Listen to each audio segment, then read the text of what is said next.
కళ్యాణమ్మకు మాటలు ఎక్కువ. హరీష్ రావు గారు సీతక్క చాలా చెప్పట్లేదని చెప్తున్నారు కదా.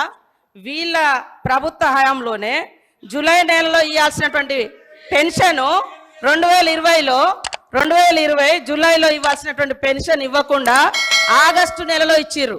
అప్పటి నుంచి ఒక నెల లేట్ అవుతూ వస్తుంది. అది ఇప్పుడు మా మీద చెప్తున్నారు. ఆన్ రికార్డ్ నా దగ్గర ఉంది. అదే అధికారులు ఉన్నారు కదా, సవాల్ చేస్తున్నా. ఇంకొకటి సార్, చేయిత అని మాట్లాడుతున్నారు.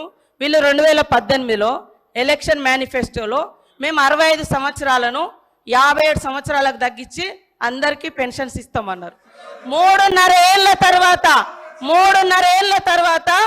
57 సంవత్సరాలకు పెన్షన్ ఇచ్చారు.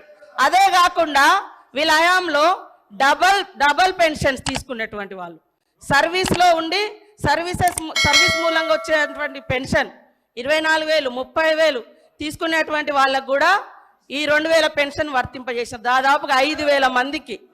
అదే కాకుండా ఒక కార్పొరేషన్ చైర్మన్గా ఉంటూ కూడా చైర్మన్గా వచ్చే అలవెన్సులు తీసుకుంటూ ఈ 6,000 పెన్షన్స్ కూడా ఉన్నాయి. ఇవన్నీ నేను నిరూపిస్తా. మరి ఇలాంటివన్నీ మేము సరి చేస్తూ ఉన్నాం. మీరు అద్భుతంగా అబద్ధాలను మా మీద ప్రచారం చేసి మీ సంవత్సరం మీరున్నప్పుడు కూడా 31వ తారీఖు 20వ తారీఖు 16 27 అట్లా ఇచ్చిన మొత్తం 2014 నుంచి డాటా మొత్తం నా దగ్గర ఉంది. మీరు చెప్పటే కరెక్ట్ అని చెప్పి మిగతా వాళ్ళంతా తప్పు, మేము తప్ప ఇక ఈ దేశాన్ని పరిపాలించటం లేరు, అందరు తప్పులు అనేటువంటి విధంగా మాట్లాడడం సరైనది కాదు. నేను ఈ రికార్డు ఇస్తా, హరీష్ రావు గారు చూసుకోవాలని కోరుతా ఉన్నాను. హరీష్ రావు